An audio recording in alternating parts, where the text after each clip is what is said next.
మామూలుగా ఉండదు. ఎవరైతే ఇంత చేస్తారో వాళ్ళు ఆగాలి, మన దగ్గర నుంచి స్టార్ట్ అవ్వాలి. ఎందుకు అవ్వదు? మనం తలుచుకుంటే ఒక స్త్రీ ఒక అడుగు ముందుకేస్తే ఏదైనా సాధ్యం. ఎప్పుడైతే ఆ తల్లి అలా చెప్తుందో అందరూ నమస్కారం వెయ్యం మేము ఆడినాం. ఎందుకంటే ఈ బిడ్డని ఎక్కువ జీవితం కలిగి అంతే సరిపోయింది. బ్యాలెన్స్ ఎవరు ఇస్తారు? ఎవరు పెట్టేస్తారు? ఇస్తారా? ఎవరు ఇవ్వరు. మరి వేరే ఎందుకు చూపుతున్నాం మనము?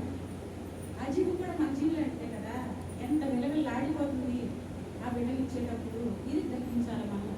ప్రతి జీవులను పరమాత్మ స్వరూపంలో మనం గ్రహించుకుంటే అప్పుడు తెలుస్తుంది అంటే ఎంత సత్యం ఉంది. ఎప్పుడైతే ఆ తల్లి అలా చెప్తున్నా అందరూ హ్యాపీగా పూజలు చేస్తారు. అంటే ఏమి బలు అడగట్లేదు మనం. ఎప్పుడైతే ఒరిగాడు దానం తల్లి నన్ను అలా అడిగిందో ఆ తల్లి ఫ్యామిలీలో వేటలు ఏంటి ఆగిపోతే అప్పుడు నేను మాట ఇచ్చాను, ఆ తల్లికి వస్తాను నీ గుడిలో ధ్యానం చేస్తాను. 6 సంవత్సరాలు మర్చిపోయాను ఆవిడకి ఇచ్చిన మాట. 7 సంవత్సరాలు అయ్యాక మళ్ళీ వచ్చి మర్చిపోయావు నా మాటలు. గత సంవత్సరం మరి 300 మందిని తీసుకుని వెళ్ళాను ఒరిగాడు దానం తల్లి దగ్గర. ఒరిగాడు అంతా తిరిగి ధ్యానం చేస్తాం. ధ్యానం చేసే గుడి దగ్గరికి వెళ్తారని 3 రౌండ్లు వెళ్తారని అందరినీ పాటలు దిగుతున్నారు. ఒరిగాడు ఎందుకంటే ఒక అబ్బాయి పాడేసుకుంటాడు, బాబు గుడి దగ్గర దిగుతాము కొంచెం ఎక్కించుకోమ్మా, నేను నా ఫ్రెండ్స్ ఉంటాము వారు ఎక్కించుకున్నాడు. ఆ బాబు గుడి దగ్గరికి వచ్చేసరికి నేను భోజనానికి వచ్చానండి గుడి దగ్గరికి, మిమ్మల్ని అక్కడ దింపాలి అమ్మ. అబ్బాయి అన్నాడు ఏదో పిచ్చి సంఘంలాగా ఉన్నారేటండి వీళ్ళెవరు అమ్మవారి గుడి దగ్గరికి వచ్చి శాఖాహారం తినాలని చెప్తున్నారేటండి, వీళ్ళేదో పిచ్చి సంఘంలాగా ఉన్నారు అన్నాడు అబ్బాయి. అప్పుడు నేను అన్నాను నువ్వు కూడా ఏదో రోజా పిచ్చి సంఘంలో కలిసిపోతావు బాబు అన్నాను. ఆ అబ్బాయి చాలా కోపం వచ్చింది. కోపం వచ్చి డోర్ తీసి దిగండి అన్నాడు చాలా సీరియస్. థ్యాంక్స్ నాన్న చెప్పినట్టు, కానీ గుర్తుంచుకో నువ్వు కూడా పిచ్చి సంఘంలో కలిసిపోయే రోజు వస్తావు, ఖచ్చితంగా వస్తావు అన్నాడు. చాలా కోపం వెళ్ళిపోయాడు. వెళ్ళిపోయిన తర్వాత అక్కడ 3 రౌండ్లు చేసాం, శాఖాహారం నినాదాలు చేసాం. అందరం గుడిలోకి వెళ్తారంటే మా వాళ్ళు ఎక్కడ రమ్మన్నా సరే భయపడుతున్నారు. పర్మిషన్ లేకుండా లోనికి వెళ్దాం మేడం, వద్దు బయట నుంచి వెళ్ళిపోతారు.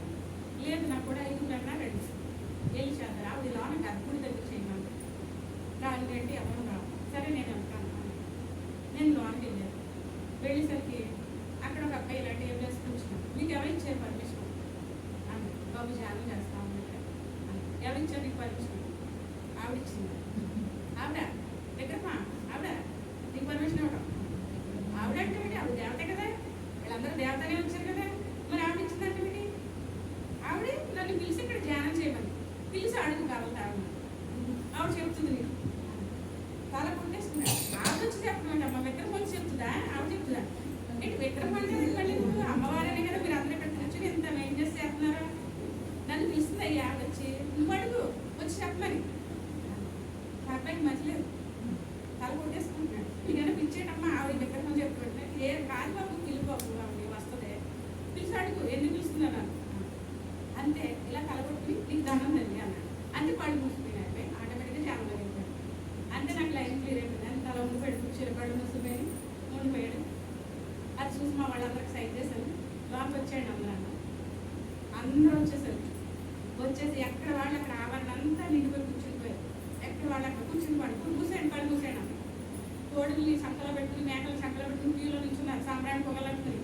అప్పుడు అన్నాను ఆపండి పూజారి గారు, మంత్రాలు ఆపండి, ధ్యానం అయ్యేదాకా ఏ కోడిని ఏ మేకని లోన పూజ చేయడానికి కుదరదు ఆపండి అన్నాను. ఆపేశాడు మంత్రి గారు. నిర్గానికి పోయి వస్తున్నాడు ఆపండి.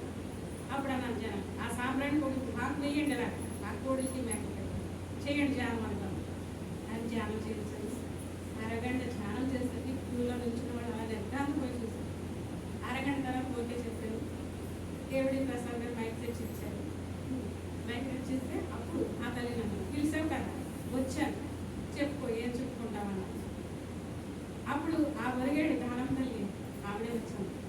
ఈ రోజు నుంచి ఇక్కడ ఈ బలులు ఆపాలి, ఇది శిలాశాసనం. ఎవరైనా సరే భక్తితో పూజించి వెళ్ళండి, ఈ బలులు ఆపాలి. మూఢత్వంతో అజ్ఞానంతో మీరు బలులు ఇస్తున్నారు. ఈ రోజు నుంచి ఇక్కడ ఎవరు బలి ఇచ్చినా కానీ మీ ఇంటి నుంచి ఒక శవం వెళ్ళిపోద్ది. ఇది శిలాశాసనం అందండి. ఒరిగేడు దానం